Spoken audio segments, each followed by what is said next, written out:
ఈరోజు రాష్ట్రంలో 42% అంటే కానీ 150 సీట్లు ఒక్కొక్క మెడికల్ కాలేజీకి మీరు వేసుకున్నా కూడా అదనంగా దగ్గర 600 నుంచి 700 సీట్లు కన్వీనర్ కోటాలో సృష్టించింది కూడా వైఎస్ జగన్మోహన్ రెడ్డి గారు. ఒకటే మాట గుర్తుపెట్టుకోండి, పూర్తి కాలే అని మాట్లాడుతున్నారు కదా తెలుగుదేశం పార్టీ వాళ్ళ నాయకులు. ఒకటే మాట, మెడికల్ కాలేజీలనే ఆలోచన, ప్రభుత్వ మెడికల్ కాలేజీలనే ఆలోచన మాది, ఆచరణ మాది, భూసేకరణ మాది, దానికి నిధులు సమీకరణ కూడా మాదే. ఇవన్నీ మొదలుపెట్టింది మేము.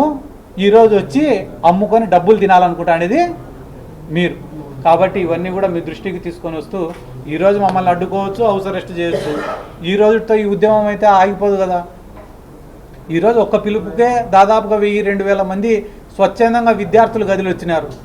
అడుగడుగున ఇన్ని బ్యారికేడ్లు, ఇన్ని పోలీసులను పెట్టినారంటేనే ఎంత స్పందన వచ్చిందనేది వాళ్ళే ఆలోచన చేసుకోవాలని చెప్పి ఈ సందర్భంగా కూడా నేను తెలియజేసుకుంటూ ఈరోజు మా యొక్క నిరసన కార్యక్రమానికి మద్దతు తెలపడానికి వచ్చిన కాటసాని రాంభూపాల్ రెడ్డి గారికి, అదే రకంగా దారా సుధీర్ గారికి, ఓబుల్ రెడ్డి గారికి, శ్రీధర్ రెడ్డి గారికి, నాయిరెడ్డి గారికి, అలాగనే ఇక్కడ ఉన్న పెద్దలకు అందరికీ కూడా మరొకసారి నా ధన్యవాదాలు తెలుపుకుంటూ సెలవు తీసుకుంటాను. నేను ప్రధానమంత్రిని అయితా, అమెరికా అధ్యక్షుడిని అయితా, నేను ఈ మాట చెప్తున్నా చూడు ఎంతమంది నవ్వుతున్నారు. ఇప్పుడు ఆయన చెప్పేది కూడా అట్టనే అవుతున్నారు అందరూ.